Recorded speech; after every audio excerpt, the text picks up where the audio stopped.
ओ मंगल भवन अमंगल हारी,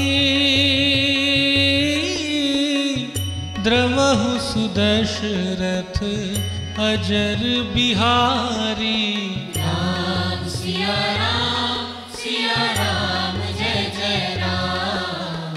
राम सिया राम जय जय राम। ओ हरि अनंत हरि कथानंता, कहहि सुनहि बहु विधि सब संता। राम सिया राम जय जय राम। राम सिया राम जय जय राम।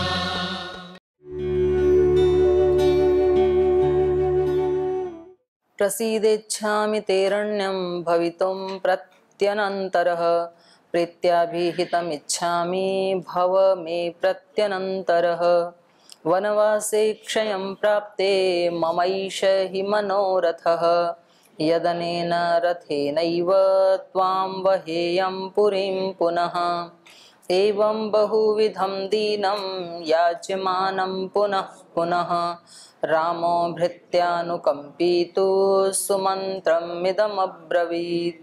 जानामि परमां भक्तिं मयि ते भर्तृवत्सल, शृणु चापि यदर्थं त्वां प्रेषयामि पुरीमितः। नगरीं त्वां गत दृष्ट्वा जननीं मे यवीयसी, कैकेयी प्रत्ययं गच्छेदिति रामो वनं गतः। परितुष्टा हि सा देवी वनवासं गते मयि, राजानं नातिशङ्केत मिथ्यावादीति धार्मिकं। मम प्रियार्थं राज्यश्च सरथस्त्वं पुरीं व्रज, सन्दिष्टश्चासि यानार्थास्तान् ब्रूयास्तथा तथा। तो ये कह रहे हैं, सुमंत्र कह रहे हैं, प्रसीद, आप प्रसन्न हो जाइए, श्री राम को कह रहे हैं। प्रसीद इच्छामि ते अरण्यम भवितुम प्रत्यनंतर, क्योंकि मैं क्या चाहता हूँ, अरण्यम इस जंगल में, ते प्रत्यंतर भवितुम इच्छामि, आपका अनुसरण करना चाहता हूँ, मैं आपके पीछे पीछे चलने वाला आपका अनुचर बनना चाहता हूँ। तो इसलिए खुश हो जाइए आप मेरे से और मुझे इसकी अनुमति दे दीजिए। प्रत्याभिहितम इच्छामि भव में प्रत्यनंतर, मैं क्या चाहता हूँ कि आप प्रीति पूर्वक मुझे ये कह दें, मैं प्रत्यनंतर भव, कि तुम मेरे अनुचर हो जाओ। मैं ये चाहता हूँ कि आप मुझे अपने साथ साथ चलने की अनुमति दे दें। व्यक्ति क्या चाहता है भगवान से या अपने बड़ों से या गुरुजनों से, कि जो मेरे मन में है ना वो गुरुजन कह दें, तो फिर तो बहुत अच्छा है। मेरी इच्छा है कि मैं पढ़ाई ना करूं, और गुरुजी भी कह दें कि छोड़ो बेटा अष्टाध्यायी को, दर्शन को, उपनिषद को, और बस ऐसे ध्यान में बैठे रहा करो, समाधि लगाया करो, अच्छा खाना खाया करो, थोड़ा विश्राम किया करो, पूरे दिन लगे रहते हो। कितने अच्छे गुरुजी हैं। और गुरुजी आते ही बोले, खबरदार दिन में सोए तो देवा माँ स्वापसी और अष्टाध्यायी याद करनी है, परीक्षा भी देनी है। तो फिर लगता है कि वे गुरुजी हैं कि यमराज हैं। ऐसा तो नहीं सोचते आप, ये तो मैं बोल रही हूँ। पर आचार्य यमराज ही होता है, आचार्यो मृत्यु, सचमुच वो मृत्यु ही होता है। क्योंकि ना मारे तो नया जीवन कैसे दे, बिना मरे जन्म होता नहीं है। तो आचार्य का पहला रूप वेद ने ही बता दिया, आचार्य क्या है, साक्षात मृत्यु है। और जिसने मृत्यु का सामना कर लिया वो अमर हो गया, क्योंकि और तो कोई मारने वाला है ही नहीं, मृत्यु ही तो मारता है। और उसको हमने अपना गुरु बना लिया, वो फिर वरदान दे देता है, जैसे नचिकेता को दिया। तो जिसने मृत्यु को अपना बना लिया, मृत्यु को जीत लिया, मृत्यु को प्रसन्न कर लिया, तो और तो कोई मारने वाली शक्ति है ही नहीं, फिर तो वो अमर हो गया। तो मारने वाली शक्ति कौन है? कौन मारता है हमें? हमारा आलस्य, हमारा प्रमाद, हमारी छोटी सोच, हमारे छोटे भाव, हमारा कम पुरुषार्थ, ये मारने वाले हैं। और इनको जिसने जीत लिया अब उसको कोई नहीं मार सकता है। इसलिए उसी आचार्य का अंतिम रूप क्या बताया? पय, सोम, औषधय, पय। जो अंतिम 3 रूप हैं वो देखो कितने अच्छे हैं। फिर सोम में लगने लगता है। जब हमने अपने दोष दुर्गुणों को मारने दिया, आचार्य को समर्पित कर दिया, भी मारना है मारो, बचाना है बचाओ, जीवन की नैया तुम्हारे हवाले, तो फिर वो सोम में लगने लगता है। क्योंकि उसको भी केवल कैंसर का फोड़ा फोड़ा चीर के निकालना है, सारे को थोड़ी मारना है। उसके भी तो आप बहुत प्रीति पात्र हैं, आचार्य के भी तो फिर सोम लगने लगता है। और फिर तो औषधि लगने लगता है कि मेरे जीवन की औषध कौन है? मेरे गुरु हैं। और फिर तो पय, अमृत लगने लगते हैं। ये अंतिम है। तो ये क्या चाह रहे हैं सुमंत्र?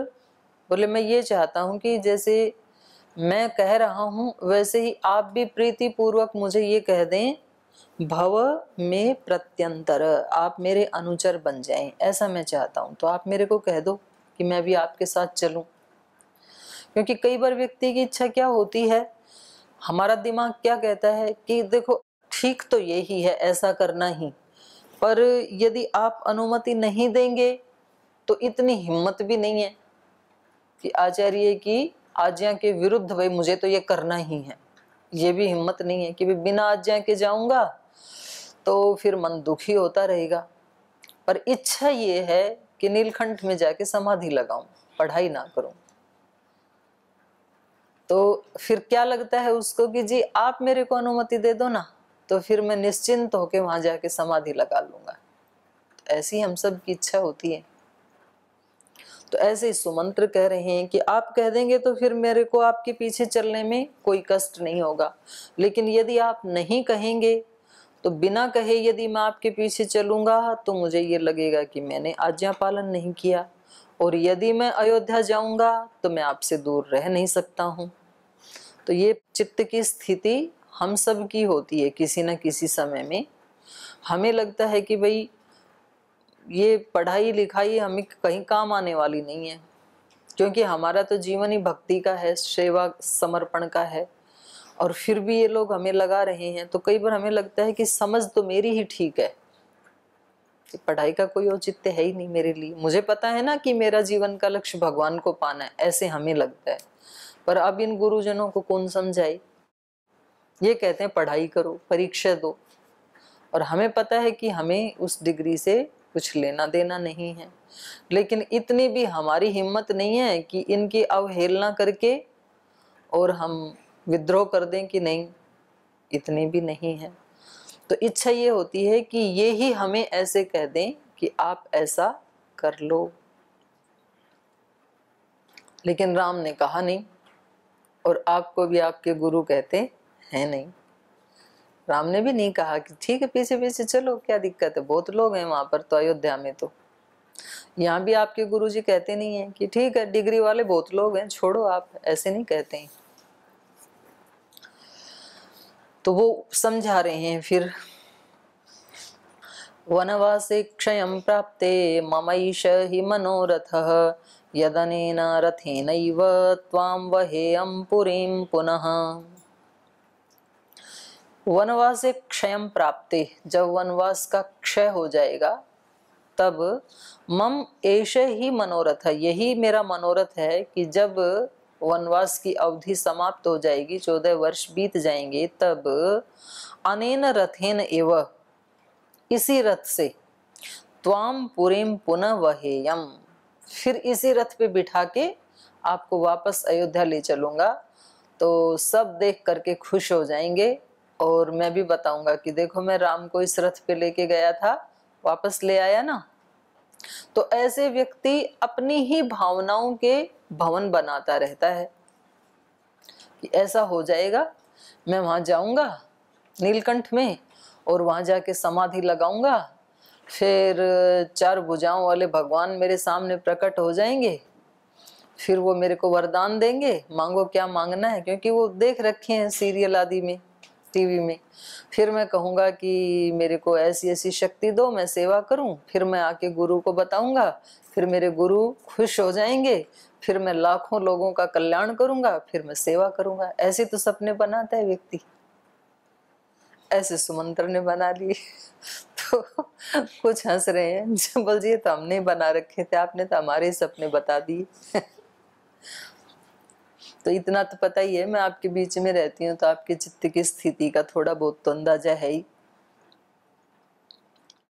तो ऐसे ही कह रहे हैं सुमंत्र की, जब जैसे ही ये, क्योंकि अपने भावों को, मन इतना चालाक है कि अपने भावों को वो इतना सुंदर रूप बना लेता है कि उस आत्मा को ये फील ही नहीं होने देता है कि इससे अतिरिक्त भी कोई अच्छा काम हो सकता है।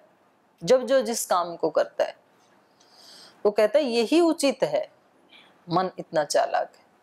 तो सुमंत्र को लगता है कि वहां जाके 14 साल क्या करना है, जहां पहले ही धूल उड़ रही है अयोध्या में, तो आपके साथ साथ चलूंगा, कुछ सेवा करूंगा और वापस आते समय इसी रथ में वापस आ जाएंगे।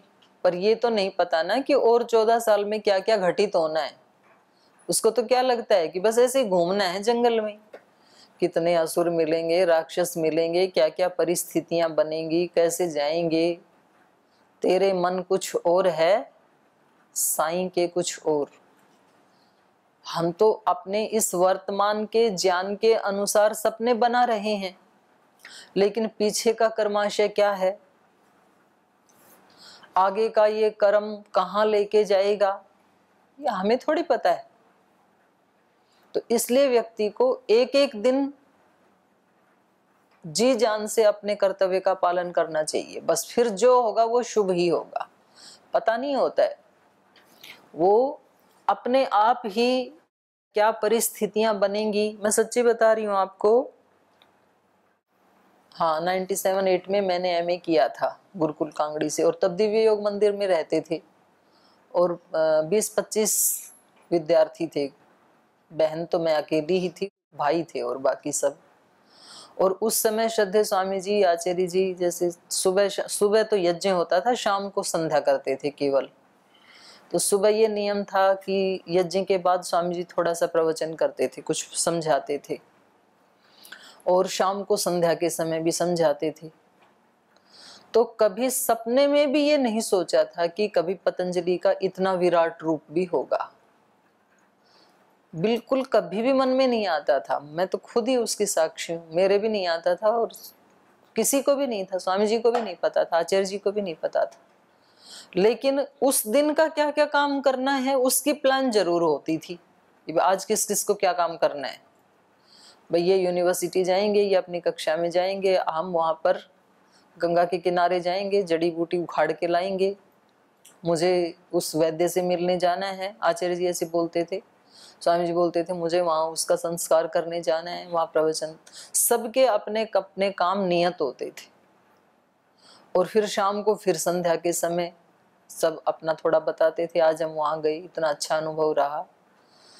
पर वो जो था वो बड़ा सुखद था, उस समय का जो टाइम था ना। तो ऐसे एक एक दिन को सुखद बनाते हुए, एक एक दिन को, मतलब आदमी जब उधेड़ बुन में नहीं रहता है ना, तो उसकी एनर्जी जो है वो या तो सुरक्षित रहती हैं या तो किसी सृजनात्मक कार्य में लगती हैं।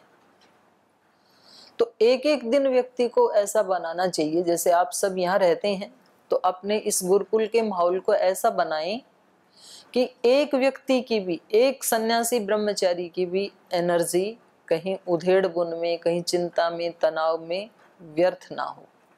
सबके सब शक्तियां किसी ना किसी सृजन में लगें, सबके सब प्रसन्न हो, रिलैक्स हो, तो फिर अपने आप ही वो जीवन घड़ता ही चला जाएगा। और वो कितना विस्तार लेगा वो आज आप भी नहीं जानते हैं, बहुत विस्तार लेगा। पर हम इतना अपने आज के अनुसार हम सोचते हैं और फिर वो सपने बनाने में आज के हमारे 1-2 घंटे व्यर्थ चले जाते हैं।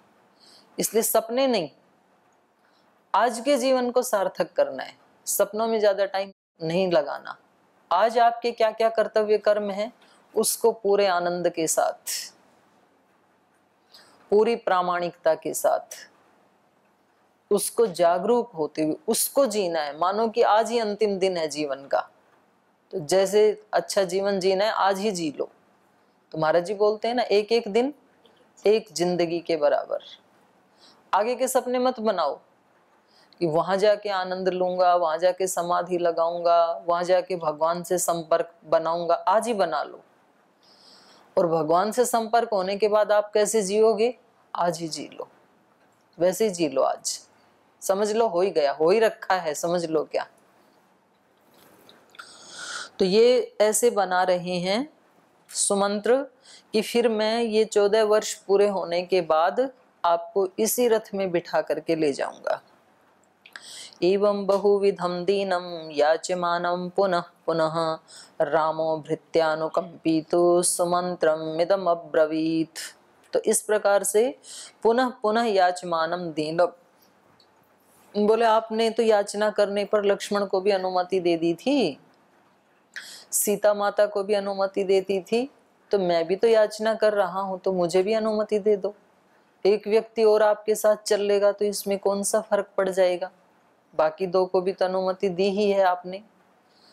लेकिन ईश्वर को ही पता होता है कि किसको अनुमति देनी है, किसको नहीं देनी है। माता पिता गुरुजनों को ही पता होता है कि किसको किस कार्य में लगाना है। उन्हीं को पता होता है किसको शिक्षा के कार्य में लगाना है, किसको संगठन में लगाना है, किसको सेवा में लगाना है, इसलिए उन्हीं पे छोड़ दो। तो ऐसे बार बार याचना करने पर भी, और मैं एक और बात कहती हूं, मान लो अगर आप अपने गुरु को, आचार्य को समर्पण करके रहते हो और वो आपको किसी दूसरे कार्य में लगा देते हैं और आपको लगता है कि मैं तो ये कार्य नहीं, ये वाला और भी अच्छे से कर सकता था, हो सकता है ऐसा, पॉसिबल है, मान लो, और आपको किसी दूसरे कार्य में लगा दिया, तो भी कम से कम आपने एक चीज तो अपने जीवन में सीख ही ली। क्या सीखा? जो होता है उसमें खुश होना। ये संस्कार तो बन ही गया ना। तो ये आपको जन्म जन्मांतरों में बहुत काम आने वाला है, क्योंकि भगवान की हर उसमें आप खुश रहेंगे। जो भगवान को फल देना है उस सब परिस्थिति में, क्योंकि आपको किसी के आज्ञा का पालन करना आ गया, ये संस्कार बन गया, समर्पण का भाव आपके अंदर आ गया, अपने मन के ऊपर कब बैक गियर लगाना है ये विद्या आपको आ गई, तो ये आपको जन्म जन्मांतरों में बहुत काम आने वाली है। क्योंकि आखिर भगवान को भी तो समर्पण करना ही है ना आपको, भगवान को भी तो आपको ये कहना ही है, राजी हैं हम उसी में जिसमें तेरी रजा, मानना ही पड़ेगा, राजी नहीं माने तो बेराजी मानना पड़ेगा। तो उसकी प्रैक्टिस तो यहाँ हो जाएगी कम से कम। यहाँ प्रैक्टिस नहीं हुई तो वहां होगा कैसे? नहीं हो पाएगा। फिर व्यक्ति को एक पेड़ पे चढ़ना आ गया तो किसी भी पेड़ पे चढ़ जाएगा, और यदि उसको चढ़ना ही नहीं आता है तो बोले जब कदम्ब का पेड़ मिलेगा तभी चढ़ूंगा, क्योंकि कान्हा उसी पे चढ़ते थे। तो तू पहले नीम के पेड़ पे तो चढ़ना सीख ले जो तेरे पास में उपलब्ध है, तो कदम्ब का कभी मिलेगा तो उस पे भी चढ़ जाएगा, चढ़ना आ गया तो। और चढ़ना ही नहीं आया तो तेरे सामने चीज सोने का पेड़ लाके लगा दो, फिर चढ़ा तो जाएगा नहीं तेरे से। तो ऐसे जब उन्होंने दीनता पूर्वक बहुत याचना की तो राम कैसे हैं? भृत्यानुकंपी, अपने सेवकों पर अनुकंपा करने वाले, दया करने वाले, कृपा करने वाले, भक्त वत्सल। रामो भृत्यानुकंपी तो सुमंत्रम इदम अब्रवीत, उनके ऊपर कृपा करते हुए, अपना वात्सल्य दिखाते हुए, करुणा प्रेम दिखाते हुए श्री राम ने ये शब्द कहे। जानामि परमां भक्तिं मयि ते भर्तृवत्सल, शृणु चापि यदर्थं त्वां प्रेषयामि पुरीं मितः। कह रहे हैं भर्तृवत्सल, हे स्वामी भक्त। भर्तृ अपने भर्ता के प्रति वत्सलता रखने वाले, क्योंकि महाराजा दशरथ के प्रति ये बहुत स्वामी भक्त व्यक्ति हैं और पूरे कुल के प्रति, राम के प्रति भी। तो इसलिए उनके लिए संबोधन श्री राम स्वयं कर रहे हैं, भर्तृवत्सल स्वामी भक्त। हे स्वामी भक्त सुमंत्र, ते भक्तिम मयि परमाम जानामि। आपकी मेरे प्रति जो परम भक्ति है उसको मैं जानता हूँ। मुझे पता है कि मेरे प्रति आपकी भक्ति है, इसीलिए आप मेरे पीछे पीछे वन में आना चाहते हैं। तो मैं आपके उस स्नेह को, उस भक्ति को, प्रीति को मैं जानता हूँ। शृणु चापि यदर्थम त्वाम प्रेषयामि पुरीम इतः। लेकिन फिर भी इतः यहाँ से जो मैं आपको पुरीम प्रेषयामि वहाँ भेजना चाहता हूँ, तो उसके बारे में शृणु सुनिए। तो इसका मतलब ये नहीं है कि जिनको श्री राम अपने नजदीक रखें वो ही उनको ज्यादा प्रिय हैं और जिनको दूर भेज दें वो प्रिय, उनमें कुछ प्रियता की थोड़ी सी कमी है, ऐसा नहीं है। जैसे लक्ष्मण और सीता को पास में रखा है तो सीता और लक्ष्मण से तो ज्यादा प्रेम करते हैं, और भरत और शत्रुघ्न को पास में नहीं रखा तो उनसे शायद थोड़ी सी कम प्रीति हो, ऐसा बिल्कुल नहीं है। भरत के साथ भी वही प्रीति है जो लक्ष्मण के साथ है, और कहीं ना कहीं ज्यादा ही है, उससे भी ज्यादा है। तो कई बार हमें होता है कि भाई जो गुरु के पास रहते हैं उनको तो शायद ज्यादा कृपा पात्र माना होगा गुरु ने, और जिनको थोड़ा दूर भेज दिया सेवा करने के लिए उनको शायद कम कृपा पात्र माना होगा। ऐसा बिल्कुल भी नहीं है, सबके प्रति वही भावना होती है। और ये तो गुरु की तो बात छोड़ो, कई बार बच्चों को माता पिता के प्रति मन में ये भाव आ जाता है। छोटे बच्चे होते हैं ना जब, तो बोले इसको तो कभी भी काम बताती नहीं हो आप, मेरे को बताती रहती हो सब काम। माँ को बोल देते हैं ना ऐसे कि जो भी काम हो मेरे को ही बताते हो, इसको छोटे वाले को तो कुछ कहते नहीं है। कभी छोटा कहता है कि बड़े वाले को नहीं कहते हैं किसी एक को, तो उसको लगता है कि शायद इससे कुछ ज्यादा प्रीति है। लेकिन ये तो माँ जानती है कि दोनों के प्रति प्रीति में कोई अंतर नहीं है, उतनी ही प्रीति होती है, योग्यता होती है। जिसकी जो काम करने की योग्यता है उसमें उसको लगा दिया जाता है। तो श्री राम कह रहे हैं मैं आपकी भक्ति को जानता हूं कि आपकी मेरे प्रति परम भक्ति है। परमाम भक्तिम ते जानामि मई, मेरे प्रति। लेकिन फिर भी मैं आपको यहाँ से क्यों भेज रहा हूं, तो उसका एक कारण है, वो आप सुनिए। नगरीं त्वां गतं दृष्ट्वा जननी में यवीयसी कैकेयी प्रत्ययं गच्छेत् इति रामो वनं गतः। त्वाम नगरीं गतं दृष्ट्वा, आपको नगरी में पहुंचा हुआ देख करके, वापस आपको नगरी में आया हुआ देख करके, मैं यवीयसी कैकेयी जननी। यवीयसी मतलब जैसे यव होता है ना, तो वो साइड में से थोड़ा पतला होता है, ऊपर बीच में से थोड़ा उभरा हुआ होता है। तो ये जो कौशल्या और सुमित्रा हैं उनका थोड़ा स्टेटस बिचारियों का थोड़ा कम है, और माता जी का उभरा हुआ था थोड़ा कैकेयी का। तो इसलिए यवीयसी मतलब मझली, बीच वाली। यवीयसी कैकेयी मे जननी त्वाम गतम दृष्ट्वा नगरीम प्रत्ययम गच्छेत। मेरी जो मझली माँ है, जब आप वापस जाओगे ना तो उनको विश्वास हो जाएगा। क्या विश्वास हो जाएगा? रामो वनम गतः, राम अब वन में प्रवेश कर गए हैं। क्योंकि जो छोड़ने वाला था सुमंत्र, ये उनको गंगा पार करवा करके आ गया। आप वहां जाके बताओगे कि वो गंगा के पार महाअरण्य में प्रवेश कर गए हैं, तो उनको थोड़ी शांति मिलेगी। नहीं तो क्या सोचेंगी कि पता नहीं रथ में इधर उधर ही कहीं आसपास घूम रही हो और कब आ टपके अयोध्या में, क्या भरोसा। तो थोड़ा संशय रहेगा ना। और आप वहां जाकर के जब बताएंगे कि मैं उनको उस पार छोड़ आया हूं, तो उनको प्रत्ययम गच्छेत, उनको विश्वास हो जाएगा। और विश्वास हो जाएगा तो फिर वो परितुष्ट होकर के। परितुष्टा हि सा देवी वनवासं गते मयि राजानं नातिशंकेत मिथ्यावादीति धार्मिकम। तो फिर वो हमारी माता जी परितुष्ट हो जाएंगी कि जो मैं चाहती थी वैसा हो गया। मैं राम को वन में भेजना चाहती थी और सुमंत्र ने आके बता दिया, तो वो निश्चिंत हो जाएंगी, खुश हो जाएंगी मेरे वनवास में गया हुआ जान करके।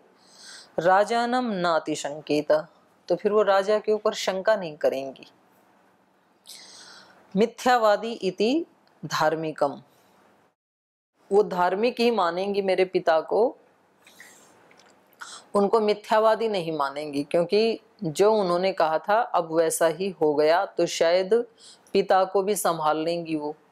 तो देखो, इनको वहां जाकर के भी अपने पिता की चिंता है कि मेरा पिता मेरे कारण से मिथ्यावादी ना बने। जब आपके गुरु आपके लिए बोलते हैं कि हमारे ये सन्यासी ब्रह्मचारी बहुत पवित्र जीवन जीने वाले परम पुरुषार्थी हैं, ये पूज्य हैं, तो अब अच्छे शिष्यों को यही सोचना चाहिए कि हम अपने गुरु के वचनों को मिथ्या ना बनाएं। कोई हमारे गुरु को मिथ्यावादी ना कहे कि आप तो ऐसे ही इनको पूज्य पूज्य बोलते रहते हैं, पूज्य तो है नहीं। तो फिर व्यक्ति अपने आप को कैसे पूज्य बनाऊं, ऐसी उसको फिर वो प्रयास करेगा, कोशिश करेगा। जैसे श्री राम ने कोशिश की, प्रबल पुरुषार्थ करके भी, कष्ट सहन करके भी अपने पिता को क्या बनाना चाहते हैं? सत्यवादी बनाना चाहते हैं कि मेरी माता मेरे पिता के ऊपर आशंका ना करे। तो अच्छे शिष्यों को ये सोचना चाहिए कि कोई मेरे गुरु पे आशंका ना करे कि आपके शिष्य ऐसे नहीं हैं, जैसा उन्होंने बोला उससे कुछ सवाया ही हम रिजल्ट दें, परिणाम दें, ऐसा प्रयास करें। तो कहने परितुष्टा ही सा देवी वनवासम मयि गते राजानम नाति संकेत मिथ्यावादी इति धार्मिकम। मम प्रियार्थम राज्ञश्च सरथस्त्वं पुरीं व्रज संदिष्टश्चासि यानार्थस्तान् ब्रूयात् तथा तथा। तो इसलिए आप मम प्रियार्थम, क्योंकि आप तो मेरा प्रिय करना चाहते हो ना। आपका जीवन किसके लिए है? मेरा प्रिय कार्य करने के लिए। सुमंत्र का जीवन किसके लिए है?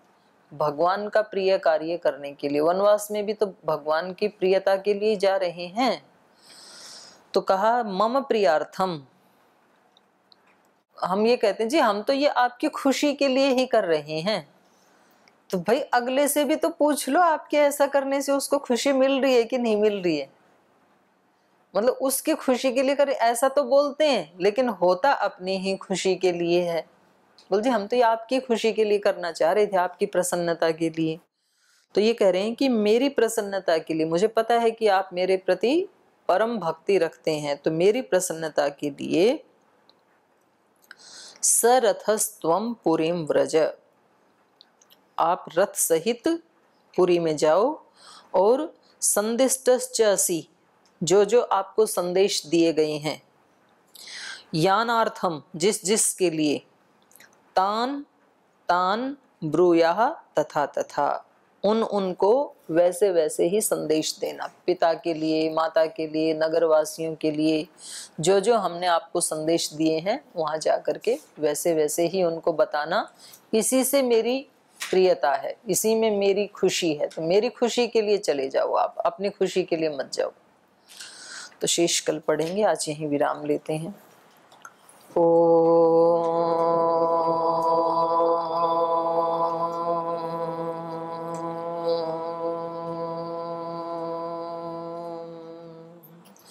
शांति शांति शांति। श्री गुरुभ्यो नमः। राम का गुणगान करिए, राम का गुणगान करिए, राम प्रभु की भद्रता का, सभ्यता का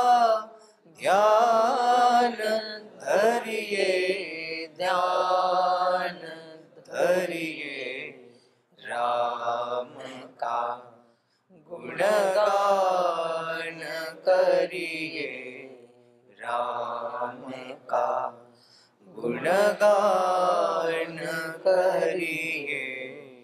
राम के गुण गुण चिरंतन, राम के गुण गुण चिरंतन, राम गुण सुमिरन रतन धन, राम गुण सुमिरन रतन धन। मनुजता को कर विभूषित, मनुज को धनवान करिए, ध्यान धरिए। राम का गुणगान करिए, राम का गुणगान करिए, राम का गुणगान करिए।